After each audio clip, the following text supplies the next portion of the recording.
God, like this lady I've missed so much. Where have you been all my life? Oh man, Lisa. Look how long my hair is now.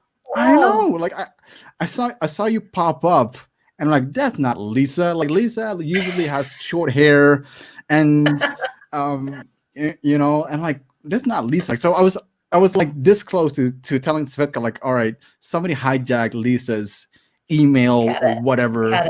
Cut her out. You know, like get out of here. Give it a hiding, whatever. But man, it's full context, people. Sorry, but this is like a monumental moment for me because I've been working with Lisa like what was it, Comp 22 in Marrakesh 2015, I think. 2015. Yep. We caught up at some point in Waitangi as well in Aotearoa. Such a beautiful mind person, and I say this with as much love as I can give you, Lisa. Sorry, people were like, "Holy shit, what is this guy up to right now?" What up? Whatever. Get out of here, man! Like, but like, this is this, in terms of it's also like a personal thing as well. Like the people that are on the show, like you need to have some kind of a connection with them or interest, and Lisa, thank you so much for getting on the show. If it's only for 10 minutes, but hopefully we'll stay in touch at some. I think we always stay in touch. We're pretty good like that. We're good at that. I'm so proud of you, brother. This is very cool, and love to see you in your space, and love to see you doing your work. It's awesome to be part of it. So thank you for inviting me. Lisa, thank you so much. No, thank you so much for it was scary to organize this. You know, like you never know like who shows up. You know, like you never know if people that you were hoping to participate, they don't participate or they don't say anything at all, or so like, but that's why like it's thank you so much for being with us. Oh man, I like it's kind of sucks. Like I had to now go through the whole motion of like asking questions, but like now like I want to like reminisce a little bit, catch up. But, all right, but people obviously sign up, like, and people there are people watching now. If you have watched this from the get-go, now 4 hours later, drop me a line, text, comment, whatever. I have to reward you for that some way, somehow. I don't know. I still have some pineapple left, but I can't give it to you. Lisa, you're doing amazing things right now. Amazing things. So personally and maybe professionally, how did you look at when I sent you the question, where is Indigenous knowledge going right now? So how did you look at that question? I think for me it raised a whole lot of things. So privileged to be in a few of the positions that I have in Aotearoa, working for our Indigenous people, for our tribal authorities and our tribal entities. And I think the things that came to mind for me were protection. So how do we protect those rights and interests that our ancestors have fought for the millennia before us? How do we manage that and look after that?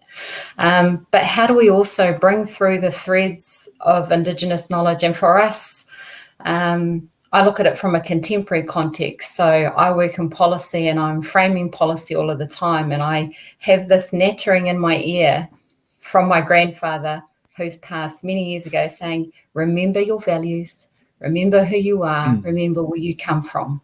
And I think as a young woman coming through my work was, how do you balance that? And so Indigenous knowledge for me is something that I've never left behind, but struggling to thread it through into how do I use it every day, and how do I not lose the essence of what it meant to my people on that journey. And it's challenging. And I think it's challenging for all Indigenous people.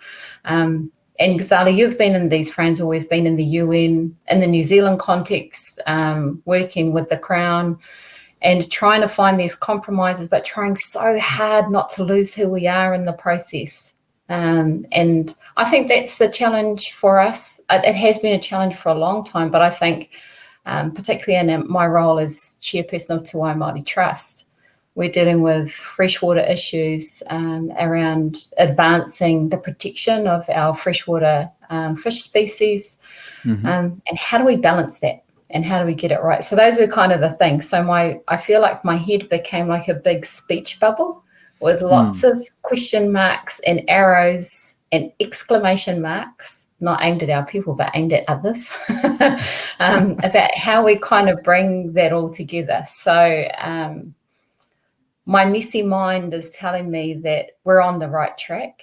And I think just listening to Uncle John, coming in a little bit early and listening to that too, it gave me real hope that we have these similar threads and these similar veins of thought coming through. So hence connection is really important, and being connected with each other and talking about these things more often and finding really positive solutions.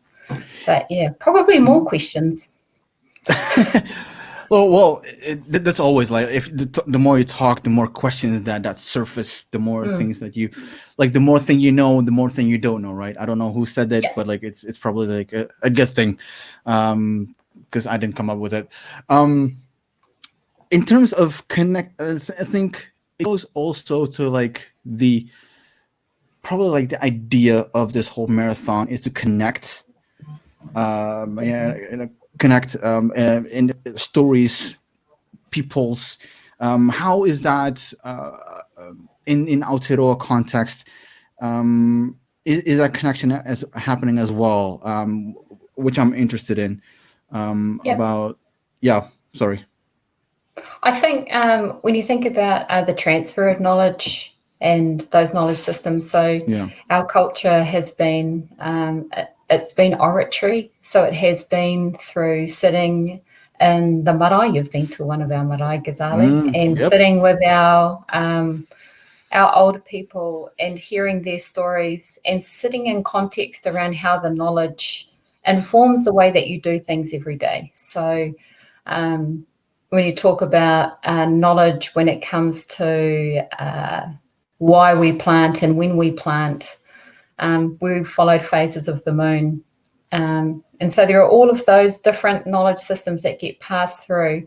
I think what's the disconnect is how do we bring that very relational and connective feeling that we have in a family and in a marae, which is our kind of tribal local area, and how do we bring it into these spaces where the Crown is saying, Māori, you can't do that anymore. You don't own that and you have no rights there. So it's how do we start to configure these stories, leave them in essence in the spirituality that they were given to us, and represent them in this new way that protects why we belong in this space and why I can go to the beach and why my kaumātua can always go and fish where they fish, because those stories give them essence. It gives them the right to be there. So it's linking that rights and protection conversation with the oratory story that our people know and breathe. So I think I still think there's threads there to be pulled together. I think sometimes people look at it and go, oh, that's old stuff. Actually, that's who you are. So need to remember that. And in terms of, so is that like the current state of play, state of the union? No, it's not a union. State of play in Aotearoa right now. Is there anything that makes you go, that's looking promising, or that is kind of problematic? Yeah, and I'm not too sure what other speakers have talked about from Aotearoa, but I think from my perspective, it's disappointing that Aotearoa still doesn't recognise the Declaration Rights of Indigenous Peoples. We struggle to get that through. However, we have a treaty which recognises in principle how we should be in partnership with the Crown. The Crown failed to do that over and over again. So in other places you would call that the state. But I think the things that I see that are really positive is when I go home and I see our children speaking our language, I see our old rituals and the way that we do things being revived. And I think without those pieces of what forms your identity, that's the loss that you feel. And we've seen that in other Indigenous cultures where they're in 0.2% of losing the very essence of who you are. And I think as Māori, we've really captured that, and we've revived that to a point where you can walk down the street and someone will say kia ora and they know what it means to you. Right. I think when I think about the failure is how do you translate those good things that are happening into principled rights and behavior and partnership with our oppressor. So it's quite I think sometimes people look at Māori and they go, oh, they've got it all sorted. And we're sitting here going, it's still not where we'd like it. Yeah. So we've got a bit of work to do still, I think. What is, I always love your mindset, and I'm sure that, well, we're running out of time as well, so might as well get to it. You're chairperson to Wai Maori Trust at this point. I'm always interested in, like, what is your special sauce? What is the special ingredient that you bring to a particular leadership role? Because I know there's a lot of rangatahi, like, interested in taking up leadership roles, looking up to people, but always interested to standing on the shoulders of giants, of people that they look up to. Yep. I think my special sauce, I love that. What's my special sauce? I feel like I'd be a little bit of sweet chili with a bit of barbecue, but I think for me is being really authentic. So knowing who you are and what you represent, and being truthful and honest in the way that you deal with people. So I think back to relationships that I formed 10, 12 years ago, and I still have those relationships. And I think a lot of that has to do with respect. And it is about people.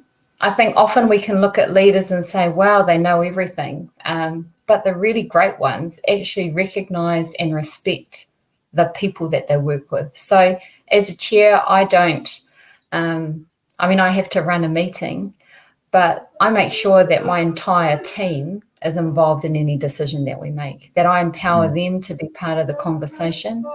And I think that's really, really important. So I think that's my skill. It is about people. And I think if we can always thread that together and have that respect in mind, I think it's a really powerful tool. Lisa, I know you have to run, but is there anything that you want that we didn't touch upon?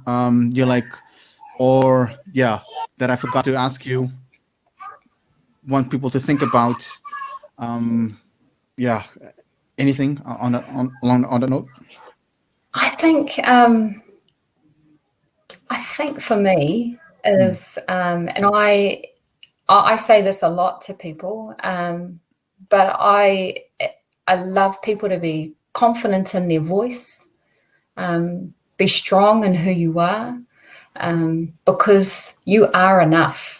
And there are people out there who will challenge you and tell you that you can't do that and you can't do this and you can't be here. We've had those conversations before where we've had the door locked out, but you belong exactly where you are. So there's strength and positivity around being connected with like-minded people. And that would be my final statement. Oh, Kororo, thank you so much. I could say so much more. I feel like I've got like 2 hours in me, but this is a warm-up. Well, this is a warm-up. Yes, let's do I'll do it with Brandon as well with you. Hopefully, let's do next year. Do a long-form conversation. Because there's so much to. I want people to know the Lisa that I know. As in, like, as it's and I don't say this too lately, as in there's only a few people in my line of work, my life professionally, network, whatever you want to call it, that I look up to in terms of mindset and like everything within that realm. So that long form conversation, like I'm not going to be like a brain surgeon trying to pick your brain, but I think context is key in all this, and you cannot extract that in 10 minutes, obviously, especially with a person like yourself, Lisa. Ngamihi, thank you so much for being with us, and for your time, for your work, and let's stay in touch and talk. Yeah, love you, brother. Love you. Yep. Thank you.